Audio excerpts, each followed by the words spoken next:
yang diberi kelebihan untuk membaca, menghafalkan Al-Quran, jaga terus hafalannya sampai akhir hayat kita.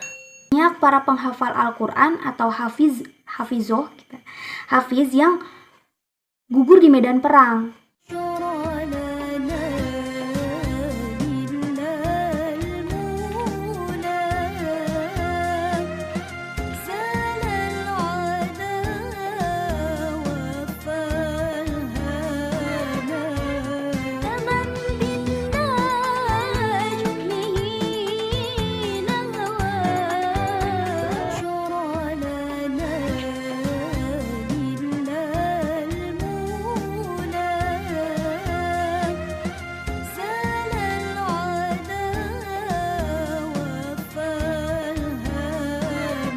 Assalamualaikum warahmatullahi wabarakatuh. Welcome back to channel DR Kusi MPD.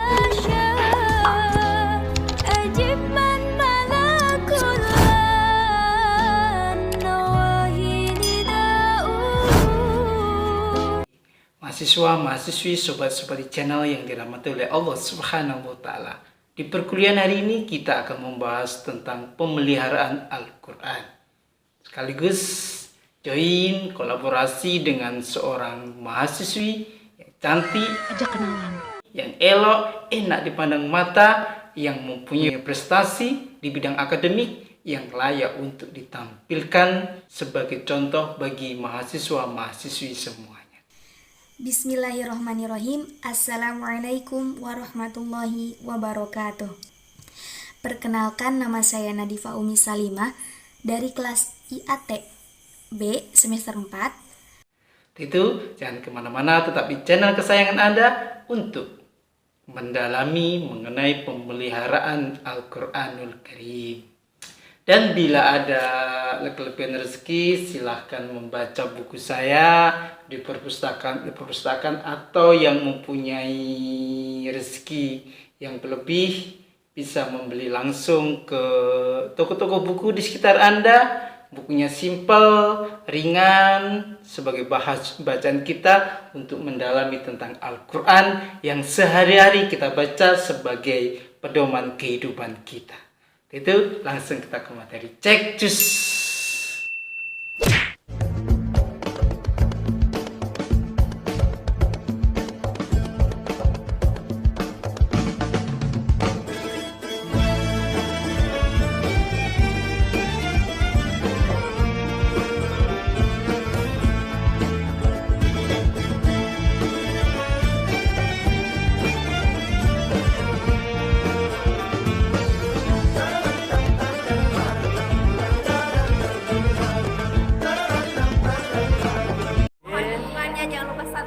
Like, share.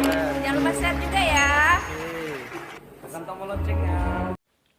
Mahasiswa-mahasiswi yang dirahmati oleh Allah Subhanahu wa Ta'ala, ketika kita bicara Al-Quranul Karim, maka kita harus memeliharanya.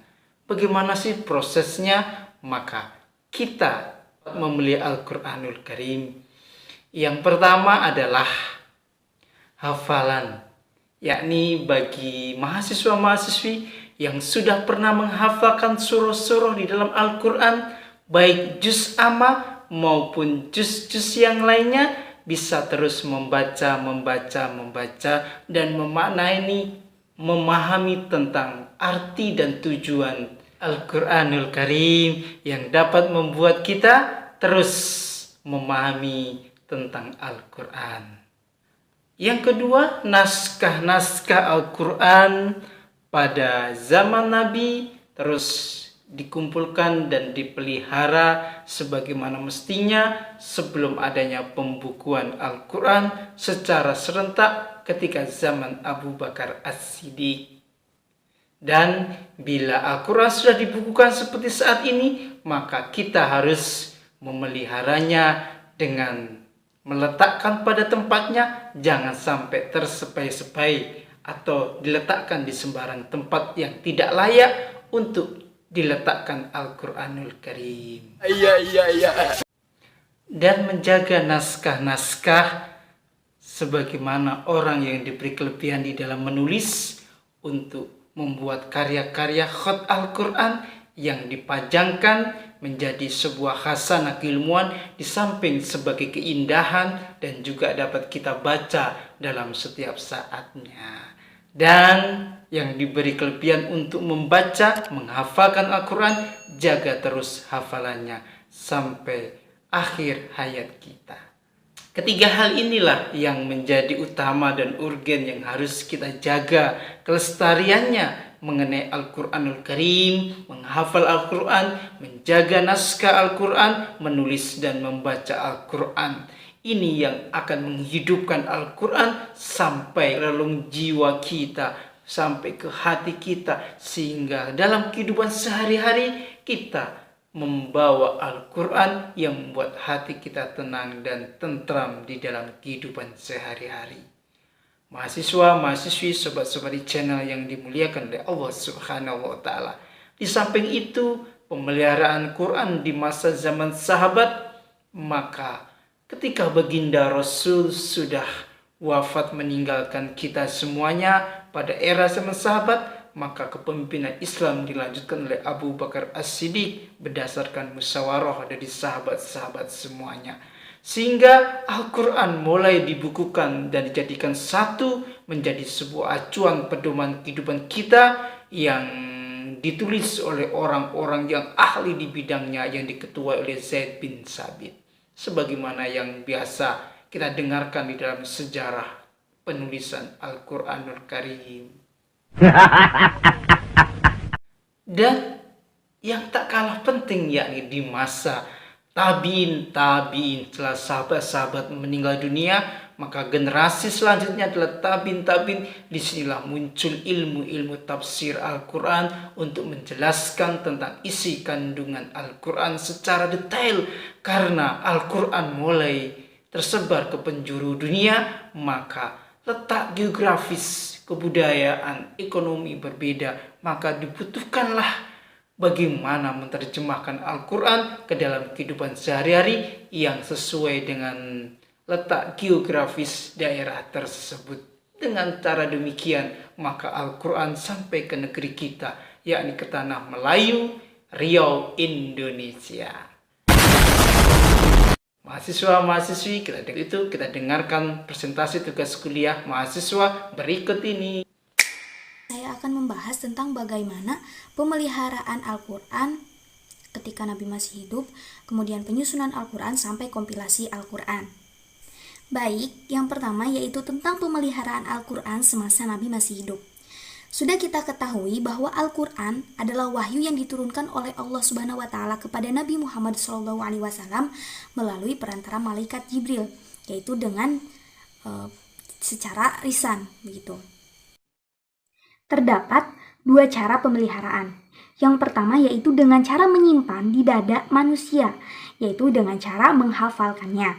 Kemudian yang kedua yaitu merekamnya secara tertulis di beberapa bahan untuk menulis, seperti salah satunya pada kulit hewan, seperti itu.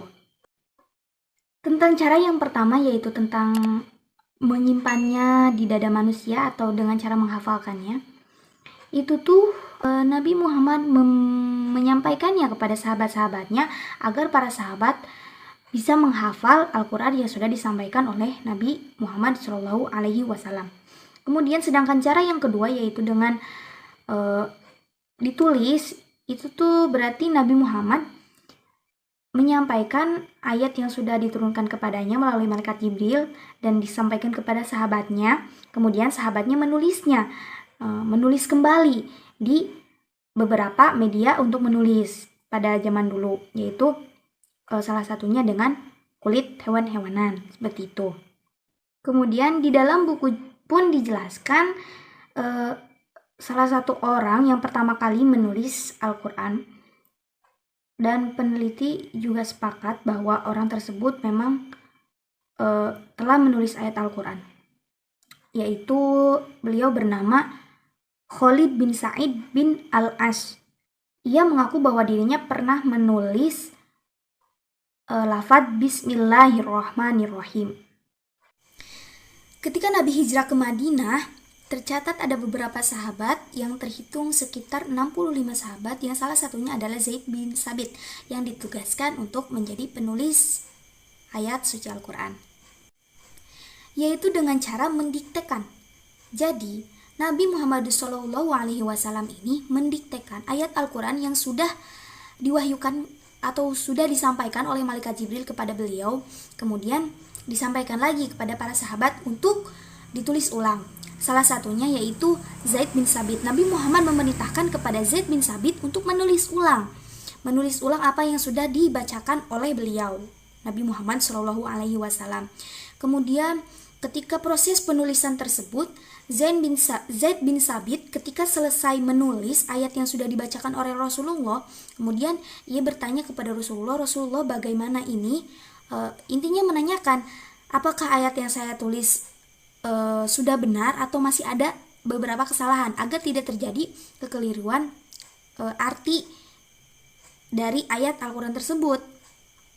Nah, materi selanjutnya yaitu tentang kompilasi tulisan Al-Quran. Kompilasi tulisan Al-Quran ini mulai ada ketika pemerintahan atau masa Khalifah Abu Bakar As-Siddiq.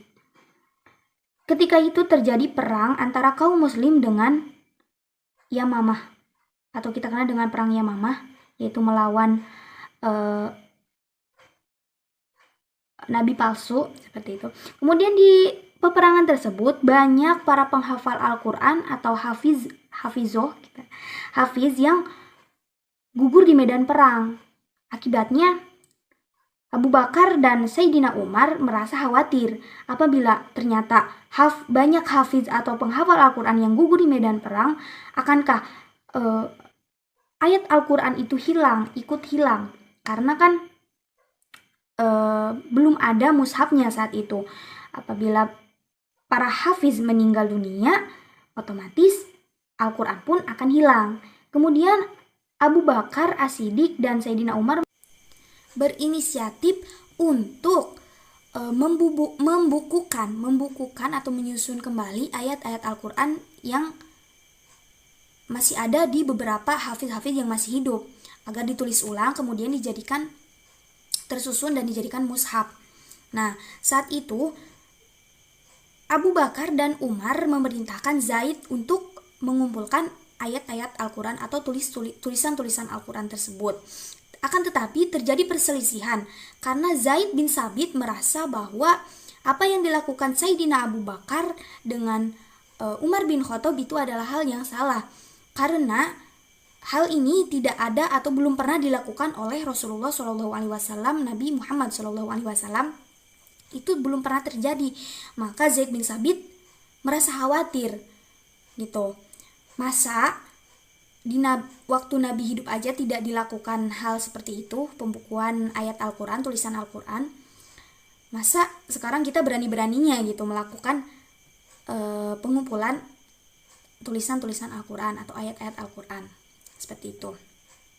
Akan tetapi setelah beberapa menit, mereka yaitu Zaid bin Sabit, Abu Bakar As-Siddiq, dan Umar bin Khattab bermusyawarah tentang bagaimana atau tentang mengambil keputusan ini apakah baik jika ayat Al-Quran ini dibukukan. Dan ternyata Zaid bin Sabit pun luluh, dan akhirnya beliau bergegas untuk mengumpulkan ayat-ayat Al-Quran yang masih ada di hati atau yang berada di beberapa hafiz yang masih hidup, serta tulisan-tulisan yang dulu beliau tulis ketika Nabi hidup, seperti itu. Setelah selesai pengumpulan tulisan-tulisan Al-Quran atau ayat-ayat Al-Quran yang sudah ditulis kemudian dijadikan mushaf itu disimpan oleh Sayyidina Abu Bakar As-Siddiq. Nah, sewafatnya beliau kemudian diturunkan kepada Umar bin Khattab. Nah, setelah itu Umar bin Khattab dititipkannya kepada putrinya yaitu Hafsah binti Umar. Seperti itu. Nah, setelah habisnya masa Khalifah Abu Bakar As-Siddiq dan Sayyidina Umar bin Khattab, akhirnya sampailah kepada masa kekhalifahan Utsman bin Affan. Nah, pada masa kekhalifahan Utsman bin Affan itu mushaf Al-Quran itu berbagai macam beragam gitu, beragam, bermacam-macam. Belum ada mushaf Utsmani, yaitu salah satunya ada mushaf Ubay bin Ka'ab, kemudian mushaf Ibnu Mas'ud, kemudian yang ketiga ada mushaf Abu Musa al-Asy'ari, kemudian yang keempat ada mushaf Ibnu Abbas, dan banyak lagi, dan masih banyak lagi. Nah, kemudian dalam masa pemerintahan Utsman bin Affan ini, mereka atau Sayyidina Utsman ini berupaya untuk menyerentakkan mushaf Al-Quran menjadi satu agar tidak terjadi terpecah belah seperti itu yang kita kenal saat ini, yaitu mushaf Utsmani. Nah, kemudian Utsman bin Affan mengumpulkan beberapa mushaf yang sudah ada dan mengumpulkannya sehingga diambil semua mushaf-mushaf yang ada yang beragam tersebut, kemudian digantikannya dengan mushaf Utsmani. Itulah cara memelihara Al-Quranul Karim. Ada 3 hal yang harus kita lestarikan melalui hafalan, menjaga naskahnya, menulis dan membacanya dalam kehidupan kita. Demikian perkuliahan hari ini, semoga berkah dan manfaat. Bila ada kekurangan mohon dimaafkan, bila ada kelebihan datangnya dari Allah Subhanahu wa Ta'ala. Dan bila ada pertanyaan, kita diskusi di kolom komentar. Billahi taufiq wal hidayah, waridha wal inayah, fassabil kharas, wa huwa muwaffiq ila aqwamit thoriq. Wassalamualaikum warahmatullahi wabarakatuh.